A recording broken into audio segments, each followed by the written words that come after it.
Indian storybook by Richard Wilson. Story 1, Rama's Quest, Parts 5 and 6. Part 5. Now, one of the giants had left the field of battle and made his way to the court of Ravana, the king of giants, where he told of the fate which had befallen that monarch's army at the hands of the mighty Rama. As he spoke, the giantess also came to tell of the wrong she had suffered at the hands of Lakshmana, and the terrible Ravana swore to take the most dire vengeance upon the three wanderers, and that without loss of time. Now, when Ravana had come to this decision, he rested upon it for a while, and did not appear to be exceedingly eager to place himself in the way of the two brave brothers. But his sister, who had lost her nose, told him that the best possible way of revenging himself upon Rama was to carry off his beautiful and devoted wife. The king of the giants thereupon roused himself and began to think the matter out. And when he did begin with a plot, he was an adept at making it successful. He called to him a Rakshasa named Maricha, and by his magic power transformed him into a beautiful golden deer, which had its sides spotted with silver and horns set with jewels. He then told the animal to present itself before Sita, who, when she saw it, was filled with wondering admiration and begged Rama to go after it and capture it. Rama consented to do so, but stipulated that his brother was to remain in charge of Sita and on no account to allow her to go out of his sight. After a short chase, he shot the deer in the breast, and with its last breath it called out in a plaintive voice, "Ah, Sita, ah, Lakshmana," cleverly reproducing the tones of Rama himself. The words reached the ears of Sita as they were intended to do, and she implored Lakshmana to go at once to the help of her lord. At first he refused, but when the princess began to reproach him with cowardice, he had no choice but to set out on the errand. Sita placed herself at the door of her cottage to await the return of the brothers, and as she sat there, a poor priest approached her, begging for hospitality. She rose and gave him water to wash his feet, as well as food of the best the cottage contained, but while she did so, her eyes were fixed upon the forest, looking eagerly for her absent lord. She seemed indeed to be lost in anxious contemplation, but was suddenly aroused from her reverie in a terrifying manner, for her guest assumed the form of the monster Ravana with his 10 heads and 20 arms, and in a moment Sita was being carried rapidly through the air in the golden car of the king of the giants.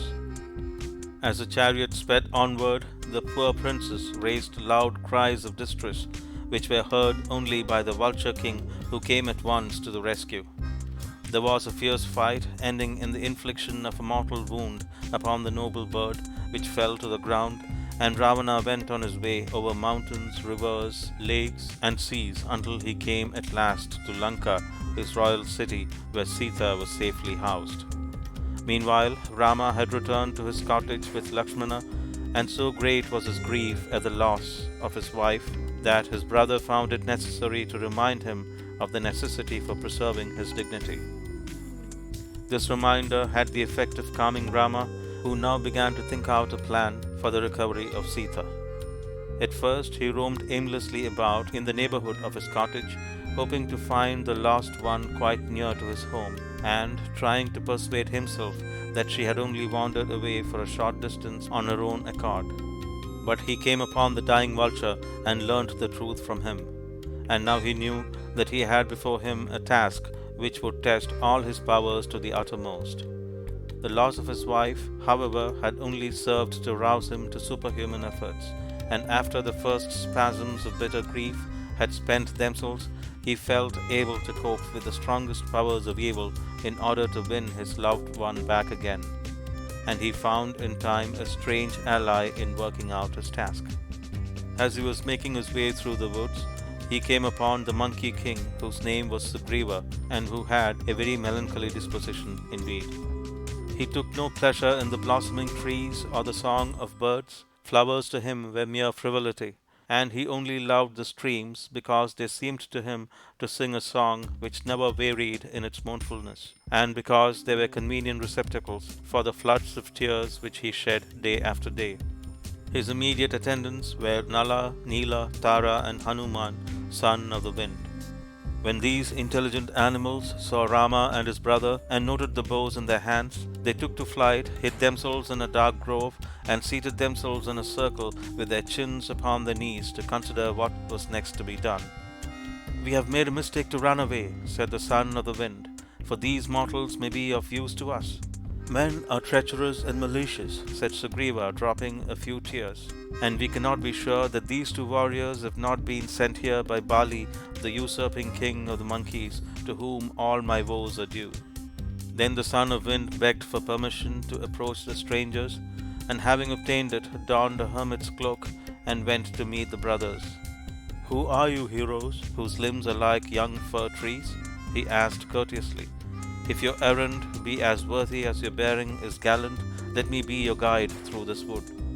Lakshmana smiled to see a monkey in the dress of a hermit, and made himself and his brother known to the son of the wind, telling him that a hermit had recommended them to seek the help of Sugriva, the king of the monkeys, in the search for Sita.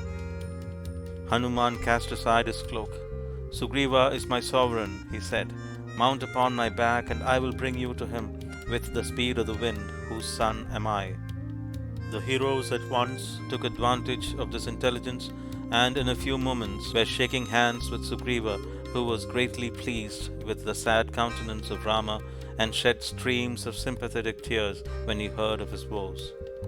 "I saw your beloved carried off," he said, clasped closely in the arms of Ravana. Here he shed more tears, as if he revelled in the anguish which such a remembrance would bring to the heart of Rama. Then he went on. "She screamed to me, but was too far off to be heard. But as she was borne still higher into the air, a tiny golden circlet dropped from her ankle and fell at my feet, followed by a scarf of pale soft azure.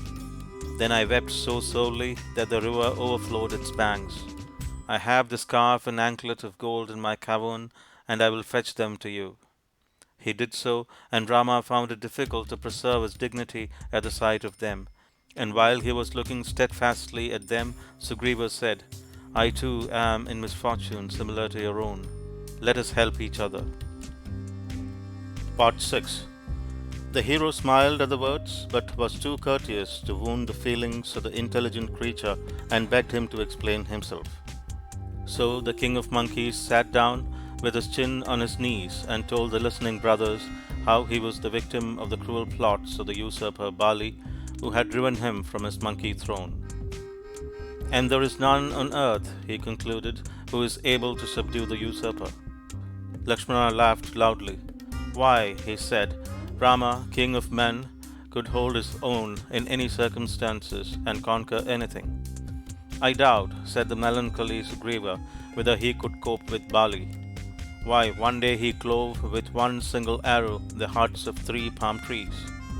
"That is child's play," said Rama, and at once sent an arrow from his bow which clove 7 trees and then struck into a hard rock in the side of a mountain. "O elephant among men," cried Sugriva, surprised out of his melancholy into admiration, "come with me, and in the strength of your presence I will defy Bali and all his monkeys." So the two set out. Sugriva defied Bali, fought with him, was beaten once, but fought again, and finally, with the help of his new friend, brought the usurper to his death. So was Sugriva restored to his kingdom, and was now ready to place his army of monkeys and bears at the disposal of Rama, in order that they might begin in the forest the search for Sita, which they were better able to undertake than the cleverest mortals, to whom forest craft is an accomplishment only acquired after much practice. You may remember how the gods had created this great army of monkeys and bears at the birth of Rama, and their purpose was now to be made clear. For the intelligent animals were marshalled under Hanuman, and told that they were to search in all possible places for the lovely Sita, and to return in a month to make their report. Now their vigorous search was of no avail, and as they were under penalty of death at the hands of Sugriva if they were not successful, the leaders agreed to put an end to their own lives, for their intelligence was only equalled by their melancholy outlook. The ancient vulture, whose name was Sampati, overheard them express their determination, and his fiery eyes gleamed with fierce pleasure at the thought of the feast before him. Beyond a doubt, he said in a tone which the monkey leaders clearly overheard, it is truly pious to put an end to one's life when the purpose of existence has failed. This pious speech did not greatly please the monkey generals, for it is one thing to express a determination to die, and quite another matter to find that someone will be greatly pleased at one's death. So the leaders paused for a while to engage in conversation with the hungry vulture and learn from him that not long before Ravana had passed that way bearing the lovely Sita in his arms. Which direction did the monster take? Inquired the generals with great eagerness. 100 miles from here, said the ancient vulture, is the sea that washes all the southern coast, and 100 miles from the shore is the Isle of Lanka, where Ravana dwells. Thither, beyond a doubt, he has carried the beautiful Sita. When he had given these directions, the ancient vulture seems to be renewed in strength, and without waiting for the suicide of the monkey generals, spread his wings and flew away. Then the leaders rose up, refreshed and vigorous, and put their army in motion towards the sea. After a long and somewhat painful march, they came to the shore and found the moaning of the breakers quite in keeping with the melancholy of their hearts. They rested for the night. The next day considered the problem of transport across the moaning waters a matter of sufficient difficulty to test all the intelligence they possessed. The generals ranged themselves in a line along the shore, leant their head to the right and looked at the sea, and then leant their heads to the left and looked at it again. Afterwards, they all looked at each other, and none spoke a word for a long time. Then Hanuman, the son of wind, rose to the occasion like a true leader. "Will you trust this matter to me?" he cried. "We will," cried the leaders in reply. "We will," echoed the whole army till the earth shook and the mountains shouted back. Then they wound a garland of scarlet flowers around the neck of their leader and led him to the top of a high mountain that he might leap from thence right across the water to the Isle of Lanka, for this was his daring plan. In a moment his mighty bulk was rushing through the air at tremendous speed, while his shadow darkened the kingdom of the fishes, who were very angry and sent a sea monster with a mouth like a cavern to swallow him up. But he darted into the gaping jaws and, making himself smaller, forced his way through the monster's back in such a hurry that it died. In due time the son of the wind swooped down upon the coast of Lanka, rested a while to take breath, and then felt so pleased with himself that he actually laughed.